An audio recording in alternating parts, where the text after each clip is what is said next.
Hello world, you're listening to Strategicon, your window to all things security and foreign affairs. It is Thursday, January 12th, 2017, episode 22. Firstly, we wish you all a happy new year.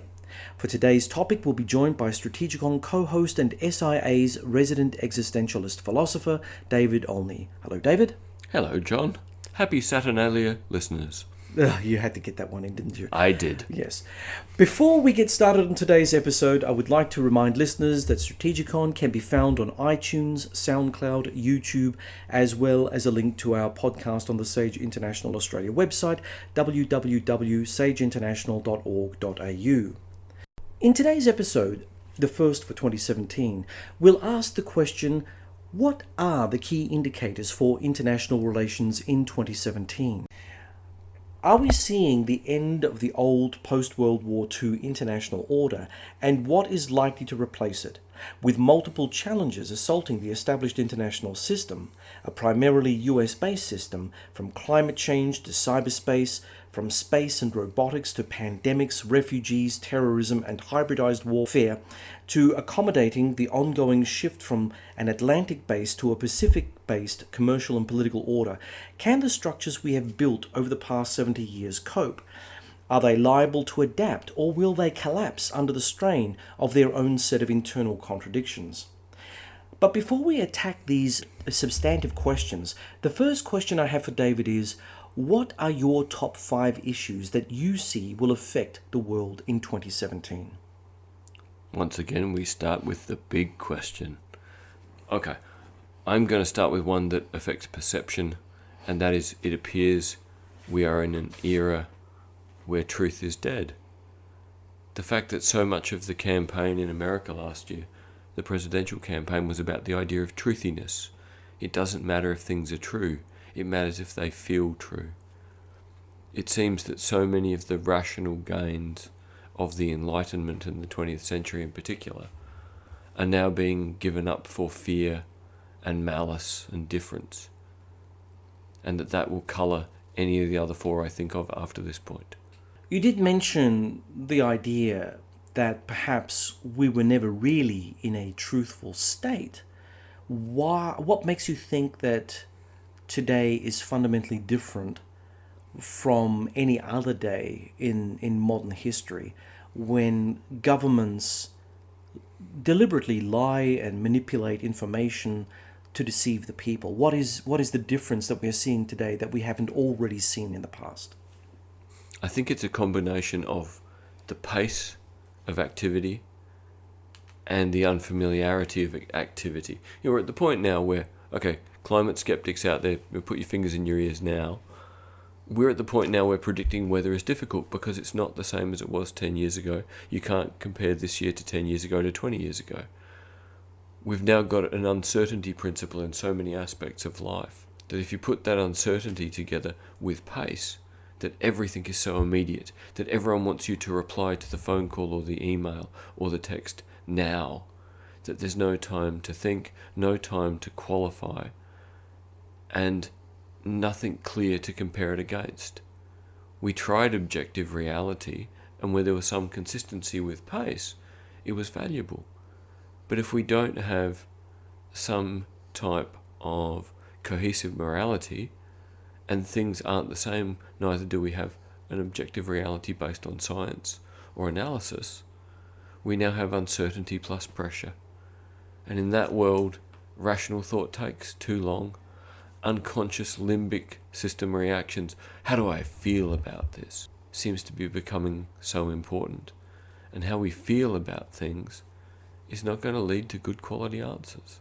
So what role does the media play in all of this? I mean, ultimately they are the fourth estate. They are meant to be the people's voice, for the masses out there who can't get their hands dirty and don't have the time to sit down and analyze things.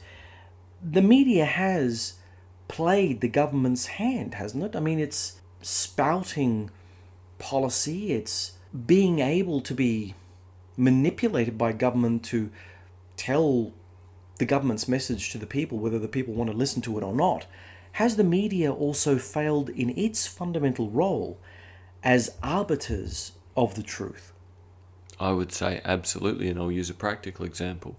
3 days before Christmas, getting a phone call at 1 p.m.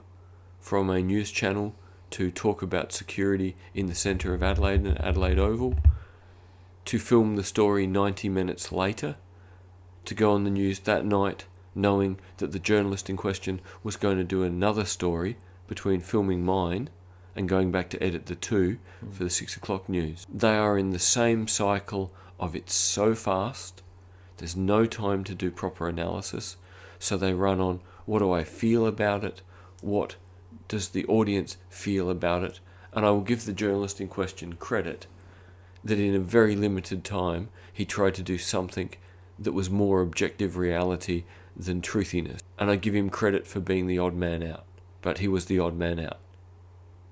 Okay, so truthiness is your number one. What is your number two for 2017?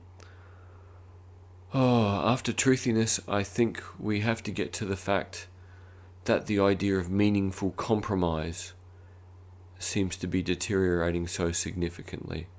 It's almost like now, if the United Nations work on something, it's a 3-year compromise to the point where the end point is pointless. But that beyond that, any kind of meaningful compromise, accepting the idea of majority rule with minority consent, accepting that you might be in the winning position, but everyone else's opinion matters.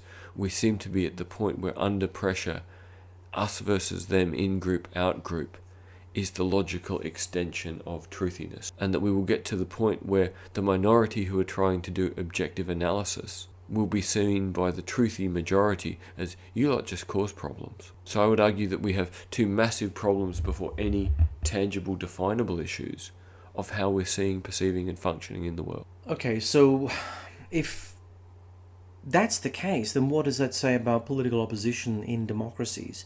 We put a lot of faith in the idea that even if we don't like the government we're saddled with, we still have an opposition.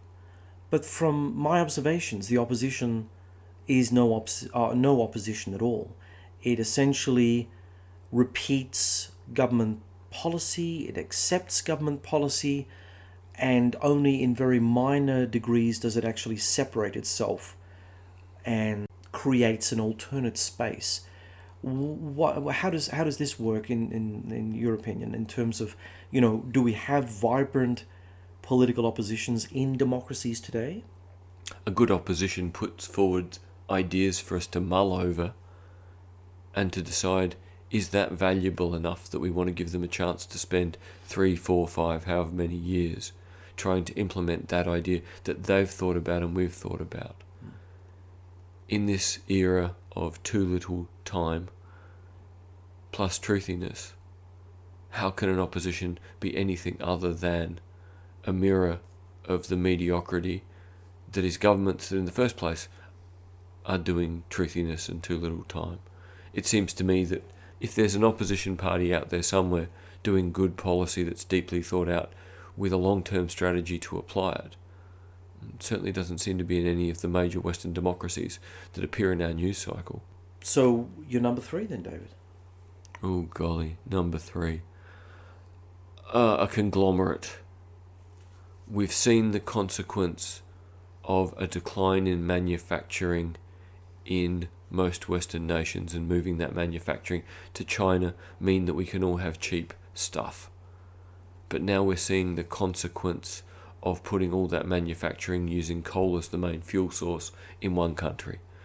And that is a combination of economic destabilisation and environmental disaster.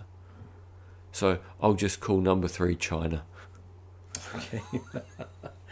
Wisely said. Number 4.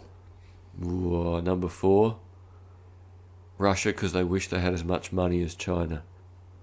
And final pick? The Middle East, because if anyone could ever work it out, it would mean we were living in cloud cuckoo land. Well, that doesn't seem too dissimilar from what I would put forward. I mean, I suppose my number 1 would be Trump China and Trump Russia.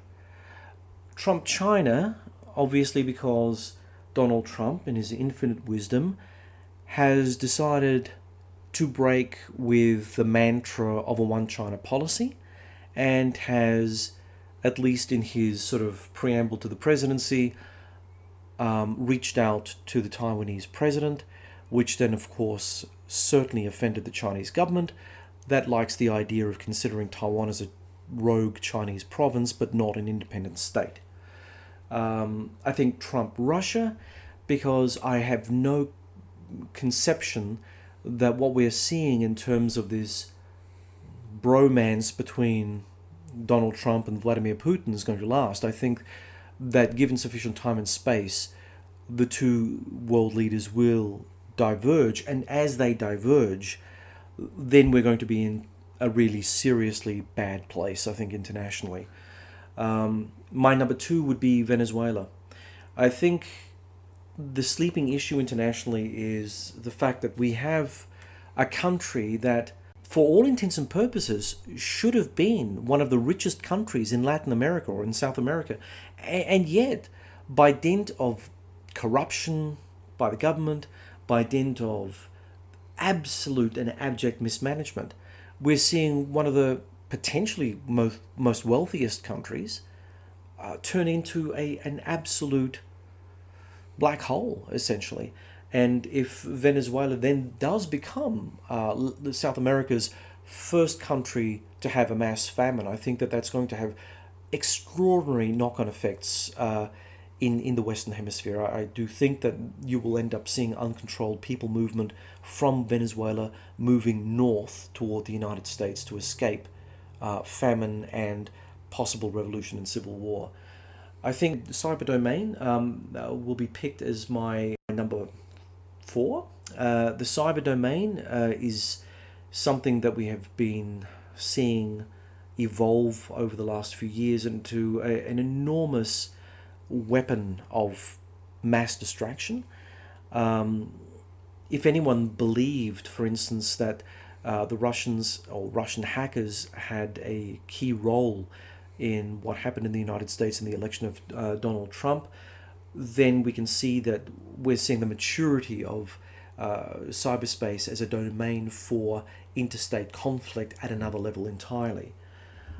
Then my last one would be the fall of the EU. I think that 2017 will see the end of the European Union as we understand it.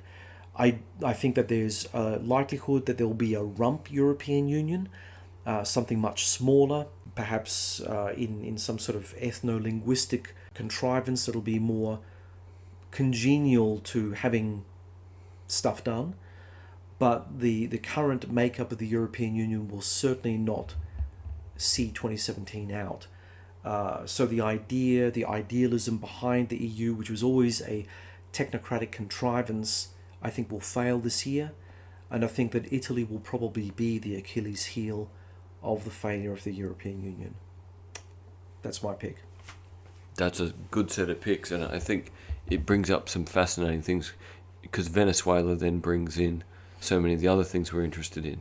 How will it be spun? How will it be debated?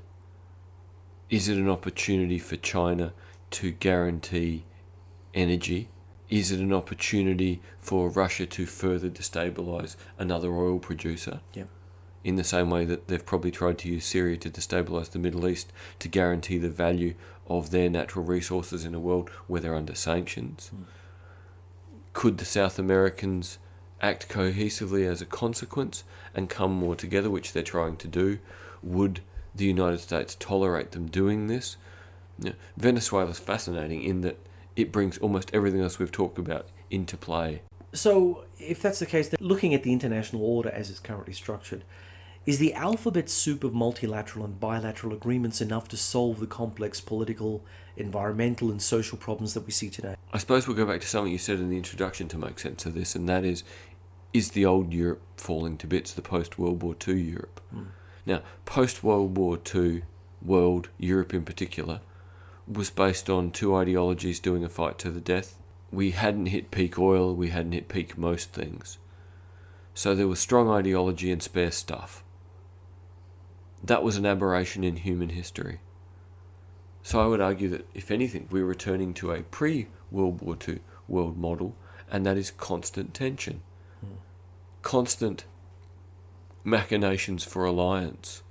constant instability, constant eyeballing of each other to see who's going to blink first or who's going to act first.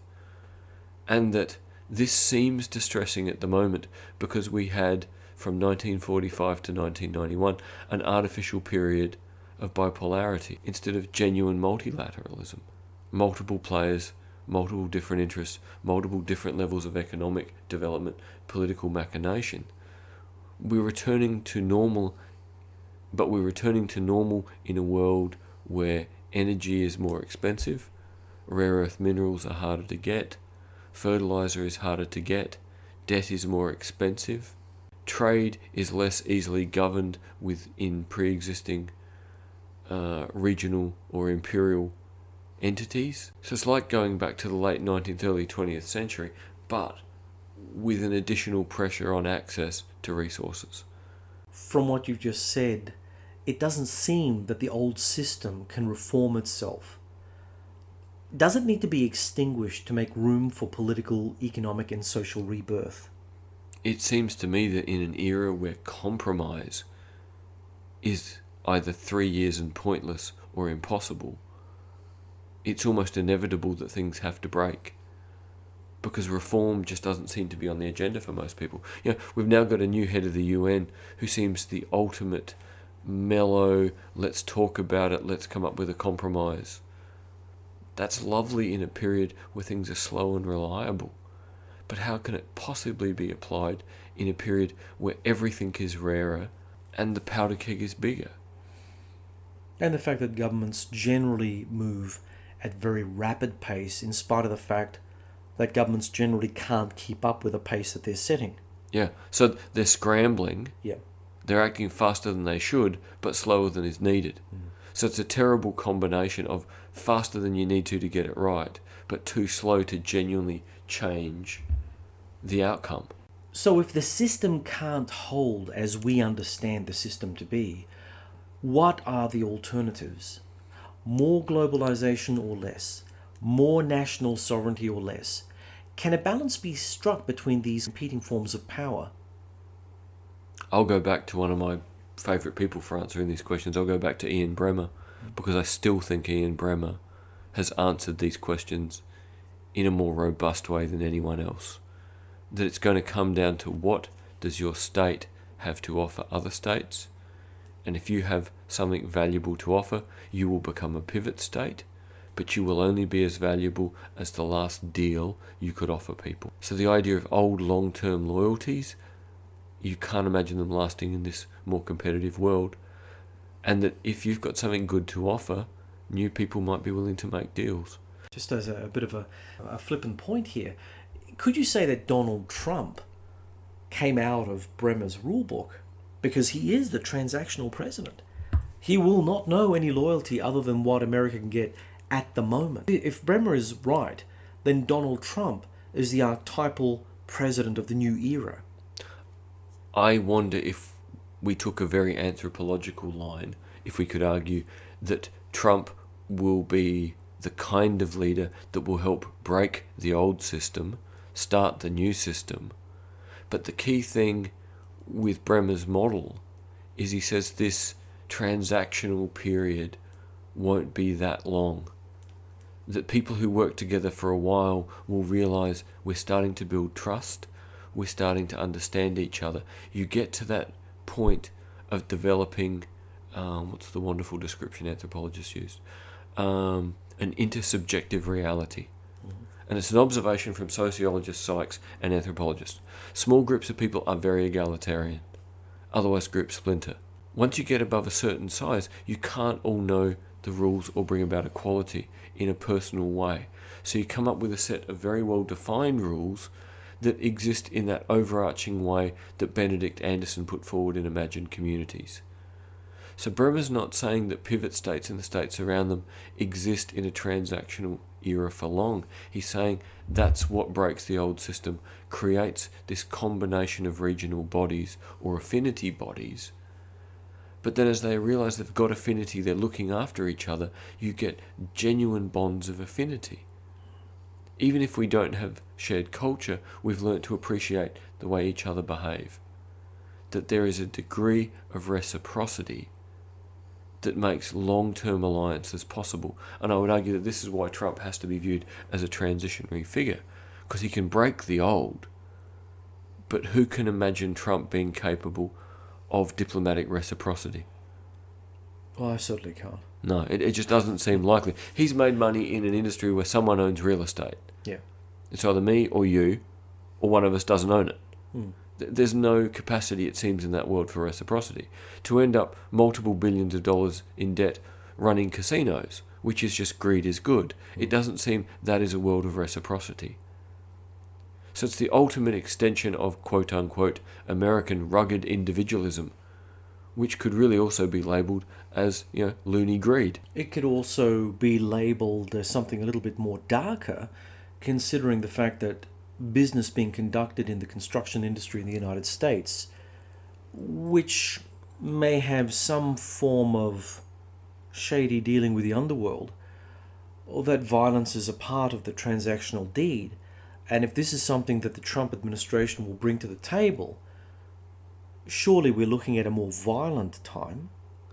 It would seem to me that whether it was Trump or not, the race issues in America, the poverty versus affluence issues, the coastal versus, flatlands in the middle issues, the Midwest, the Rust Belt, must look in either direction and go, that's not my country. That the different reasons for division, the polarization of in and out groups is not just at national levels. Some nations can clearly have internal cohesion. It seems the United States is one that is highly unlikely. Listeners, before we started recording this today, we were just sitting and watching and listening to Obama's speech today. And it came across as a delusional final statement for an irrelevant Democratic Party pretending they'd been fabulous.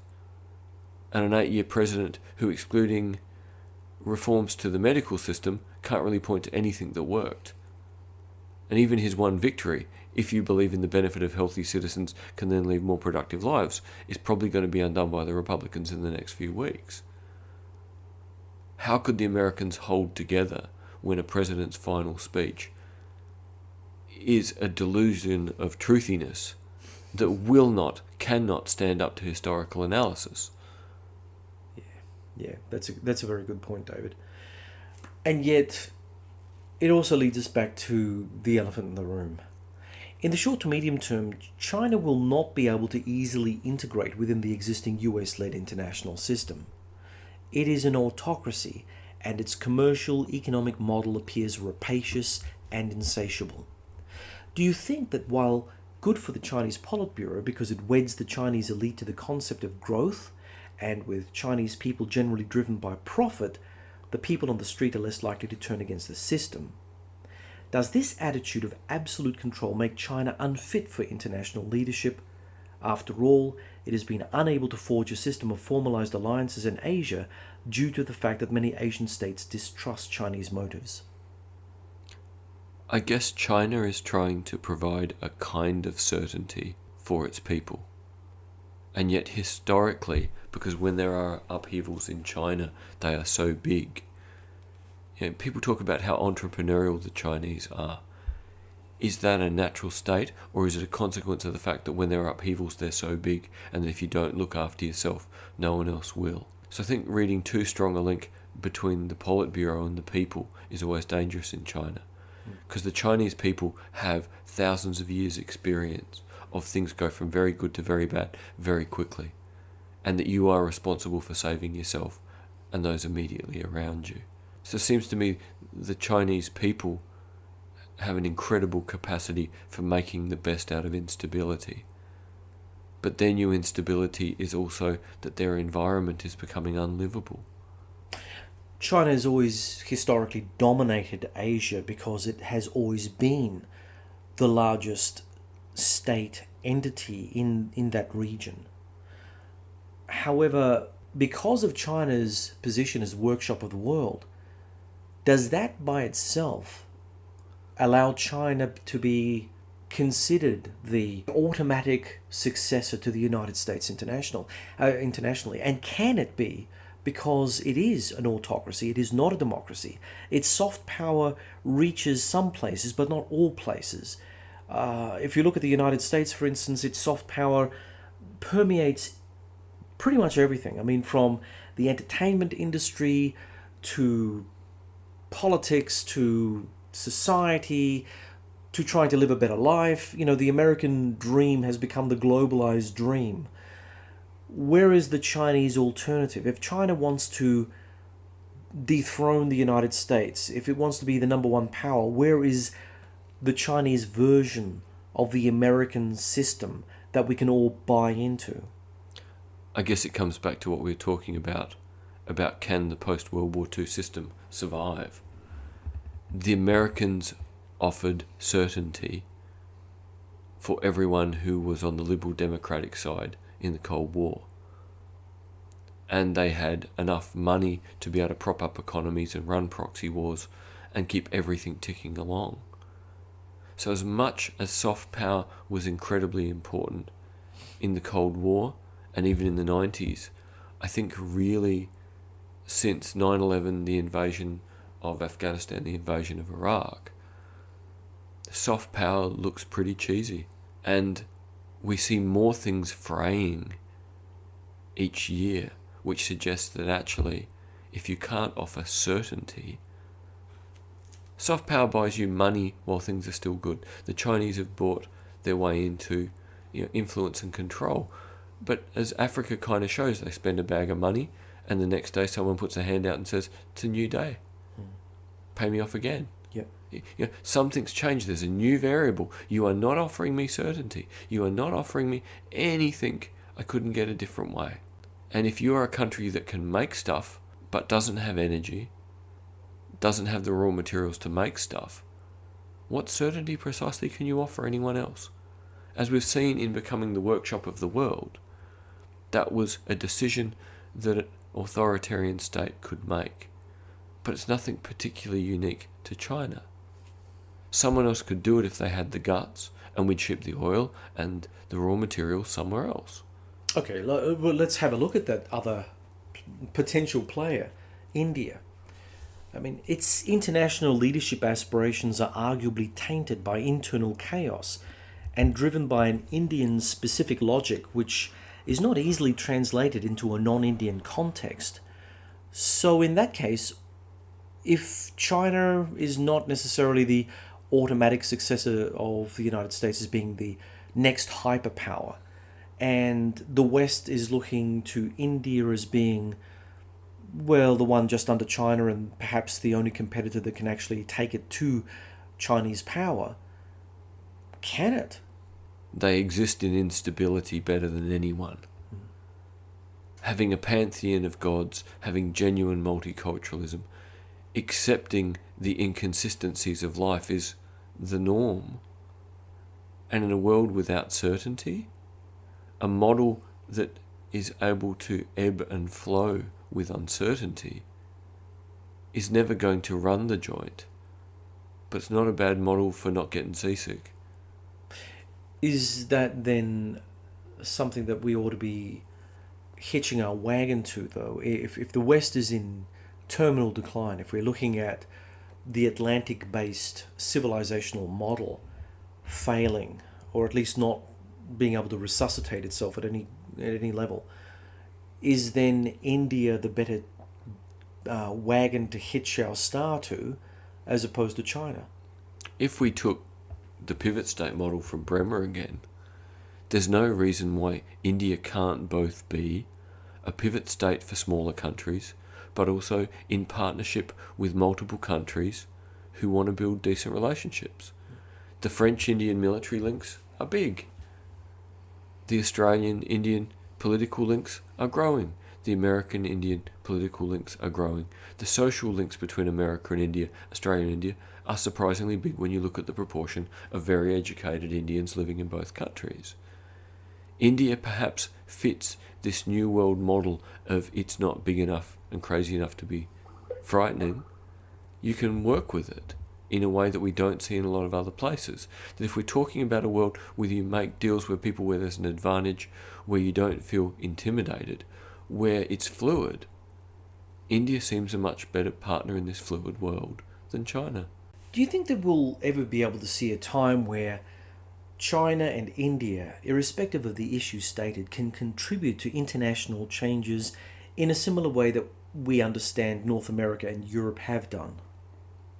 No, because the era of clearly defined ideology, excess economic production being used to fund an artificial stability, I think is over. So we either have a Chinese model that is authoritarian and tries to change direction as a monolith, or the fluid adaptability of India. And as much as the Chinese monolith has done well at becoming the workshop of the world, things are only going to get more complicated and more difficult. And anyone whose innate state is fluidity, I think, has an advantage that can't be underestimated. Thanks for listening to this episode. We hope that you'll join us for our next exciting adventure through the world of geopolitics. Remember that you can subscribe to Strategicon through iTunes, SoundCloud, YouTube, and please like us on the Sage International Australia Facebook site and follow us on Twitter. We're always looking to pass on the most interesting information on international relations and security to our social media followers. And until next time, it's goodbye from me, John Bruni. And goodbye from me, David Olney.